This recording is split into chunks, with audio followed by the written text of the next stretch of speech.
प्रार्थना क्यों करनी चाहिए? अब मैं बताना चाहती हूँ प्रार्थना कैसे करनी चाहिए, कैसे करें प्रार्थना।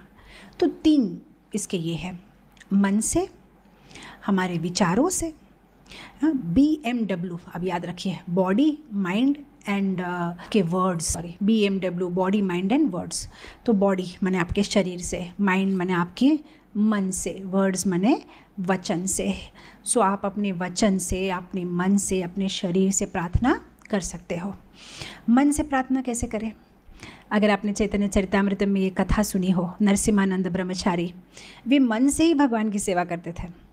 मन से ही वे सोचते थे, जब भी भगवान जा रहे हैं वृंदावन की ओर, तो वे मन से ही भगवान के लिए रास्ता बनाते थे कि एक सुंदर सा रास्ता है, इसमें मैंने भगवान के लिए बहुत सारे सुकोमल पंखुड़ियाँ, फूल पूरे बिछा दिए हैं और बहुत सुंदर सुंदर झाड़ है, भगवान को जो झाड़ की छाया में चल रहे हैं।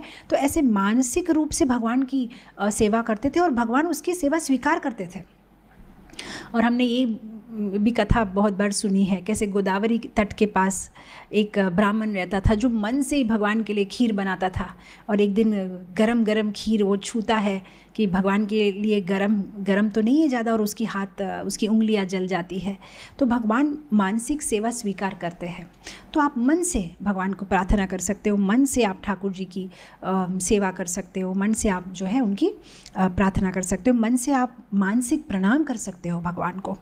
जब हम भगवान को मंदिर में प्रणाम करते हैं तो साष्टांग है या पंचांग है या अष्टांग प्रणाम है, सब प्रणाम का एक मेन इंग्रेडिएंट है कि आप अपने मन से सोचो कि ठाकुर जी के श्री चरण, ये दोनों श्री चरण मेरे सिर पे है।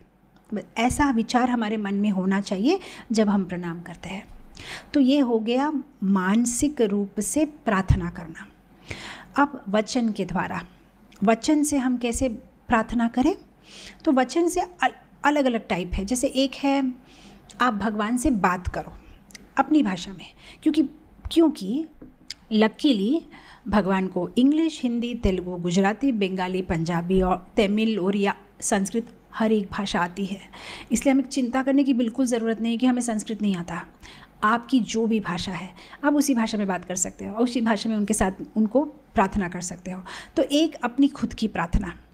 अब कोई बोलेगा मुझे प्रार्थना करना आता ही नहीं बिल्कुल, लेकिन मैं क्या बोलूँ ये भी समझ में नहीं आता, तो कोई बात नहीं, कॉपी करो।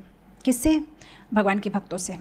जो अलग अलग स्तुति है श्रीमद् भागवतम में, बस वो स्तुति का कोई अगर बाय हार्ट भी नहीं है कोई बात नहीं है, पुस्तक से पढ़ो, पढ़ के बाय हार्ट करो, पढ़ के बोलो, तभी भी भगवान को अच्छा लगेगा।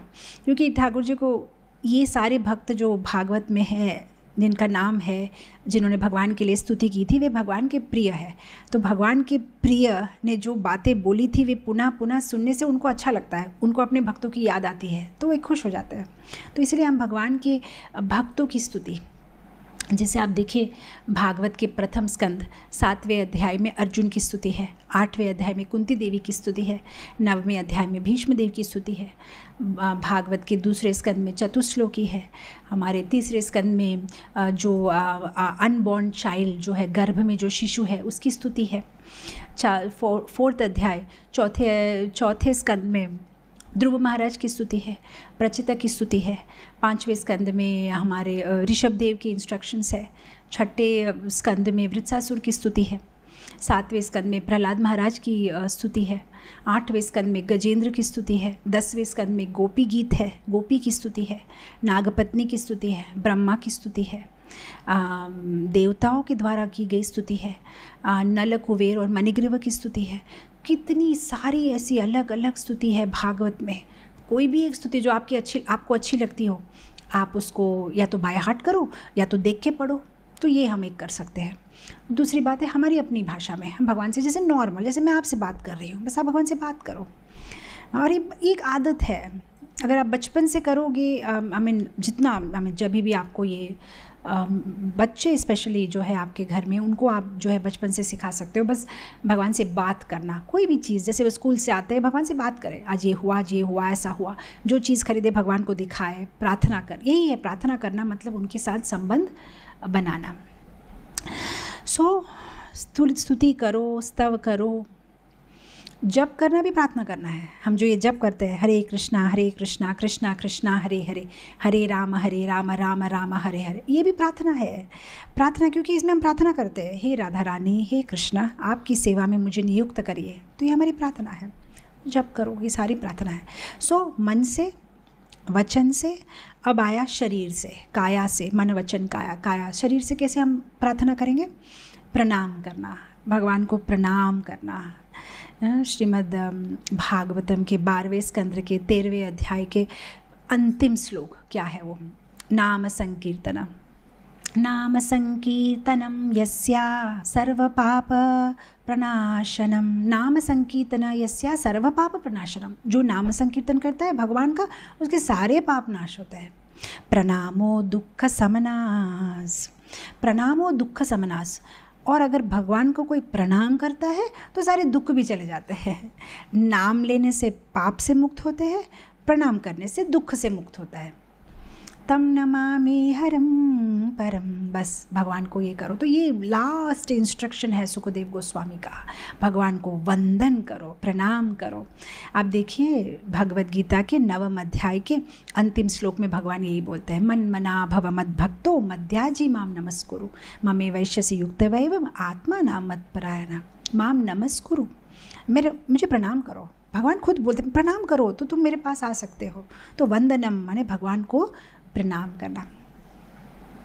भगवान को प्रणाम करने से हमारे दुख भी चले जाते हैं और भगवान को प्रणाम करने से पाप भी चले जाते हैं। से अगर आपने कभी जो ऑफिस में काम करते हो उनको ये आइडिया होगा, ये जो स्टैम्प पैड होता है ना, स्टैम्प्स, आप स्टैम्प मारोगे ना, तो अगर आप स्टैम्प को ऐसे देखोगे ना, सब उल्टा उल्टा दिखाई देगा, लिखा हुआ पता नहीं चलेगा। लेकिन जब आप इंक डाल के थप्पा मारोगे तो सीधा सीधा है सब, है ना। इंटरनेशनल सोसाइटी पर सब सीधा सीधा लिखा रहेगा। उसी तरह से हमारी जो ये लकीर है ना, सब उल्टी उल्टी है। पूर्व के इतने हमारे पाप है, लेकिन जब हम प्रणाम करेंगे ना, बस ऐसा थप्पा लगता है ना, सारी लाइन सीधी हो जाएगी, सब सीधा हो जाएगा हमारा। तो बहुत ज़रूरी हमारा ये जो सिर है, ये बस झुकना चाहिए, झुकना चाहिए, बार बार झुकना चाहिए ठाकुर जी के सामने। अब देखिए रघुनाथ दास ठाकुर एवरी डे भगवान को 1000 बार प्रणाम करते थे, 3000 बार वैष्णवों को प्रणाम करते थे। प्रणाम करना, वंदन करना। तो हमने चर्चा की